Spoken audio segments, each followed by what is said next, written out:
क्या आपने कभी गौर किया कि कुछ कॉइन्स अचानक ऐसे ऊपर जाते हैं जैसे किसी ने बटन दबा दिया हो, और फिर चंद दिन बाद वही कॉइन जमीन पर आ गिरते हैं और हजारों ट्रेडर सिर्फ एक लम्हे में तबाह हो जाते हैं। तो आखिर ये होता क्या है? क्या ये मार्केट की ताकत है या किसी का बनाया गया जाल? आज एक रिसर्चर की हैसियत से मैं आपको दिखाऊंगा एक्सचेंजेस के पंप एंड डंप स्कीम के पीछे छुपी वो हकीकत जो अक्सर लोग समझ ही नहीं पाते।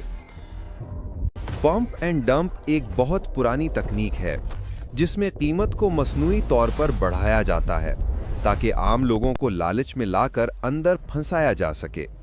इसे यूं समझें, एक्सचेंज या बड़े वॉलेट्स पहले ही एक सस्ता टोकन जमा कर लेते हैं, फिर अचानक सोशल मीडिया पर एआई कॉइन, मेटावर्स टोकन या नेक्स्ट जेन क्रिप्टो जैसे अल्फाज चलने लगते हैं। लोग समझते हैं कि ये अगला बिटकॉइन बनने वाला है। जैसे ही हुजूम खरीदने दौड़ता है, पंप शुरू हो जाता है। इस मरहले पर बड़े प्लेयर्स जानबूझकर सपोर्ट और रेजिस्टेंस लेवल्स को ब्रेक कराते हैं। ग्राफ ऐसे लगता है जैसे लॉन्ग सेटअप मुकम्मल हो गया हो। सोशल मीडिया इन्फ्लुएंसर्स वीडियोस बनाते हैं, ये कॉइन 100x जा सकता है। आम ट्रेडर सोचता है, यार ये तो अभी शुरुआत है, अभी तो पंप बाकी है।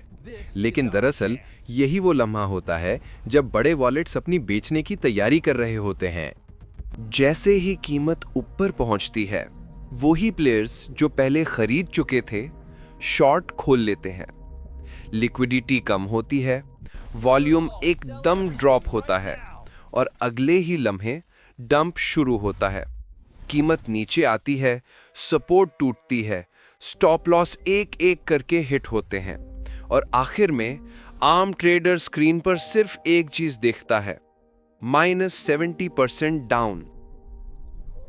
अक्सर पंप एंड डंप कॉइन्स में चंद खास निशानियां होती हैं। Number 1, top wallets control. अगर 10 वॉलेट्स के पास 70% से ज्यादा सप्लाई हो तो खतरे की घंटी है।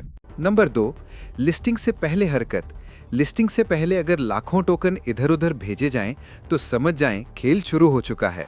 Number 3, hype marketing. AI revolution, next bitcoin जैसे नारे मगर प्रोजेक्ट गायब, ये जाली जोश की अलामत है।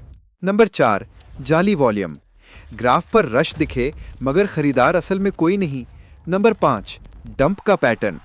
पंप के 24 से 48 घंटे बाद कीमत जमीन पर आ जाती है। याद रखें, जो ये 5 इशारे पहचान ले वो फ्रॉड से बच जाता है। यहां सबसे खतरनाक किरदार एक्सचेंजेस का होता है, क्योंकि ये जानते हैं कि कौन सा टोकन कब लिस्ट होगा, वॉल्यूम कहां से आ रहा है और कौन कब खरीद रहा है।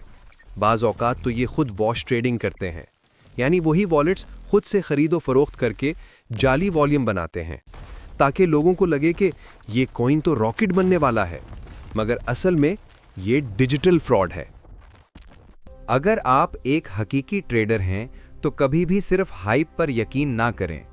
जब कोई नया कॉइन लॉन्च हो तो सबसे पहले चेक करें कि टोकन की सप्लाई किसके पास है, लिक्विडिटी लॉक हुई है या नहीं, प्रोजेक्ट का गिटहब, वाइट पेपर, टीम कहां है और क्या उसके वॉल्यूम में तसलसल है। याद रखें, ट्रेडिंग सिर्फ चार्ट नहीं, दिमाग और सब्र का खेल है। जो समझ गया वो बचेगा, जो भागा वो फंस गया। ये वीडियो सिर्फ एक कॉइन की नहीं बल्कि एक सबक है। मार्केट के पीछे बैठे लोग सिर्फ आपके जज्बात से खेलते हैं, इसलिए अगली बार जब कोई कॉइन चांद की बात करे तो पहले ये देखना कि कहां से उड़ रहा है और कौन उड़ा रहा है। मैं हूं क्रिप्टो ट्रेडर मुल्तान और मेरा मकसद है कि आपको ट्रेड से पहले सोचना सिखाऊं। अगर ये मालूमात मुफीद लगें तो शेयर करें ताकि दूसरों को भी पंप एंड डंप के जाल से बचाया जा सके। अल्लाह हाफिज।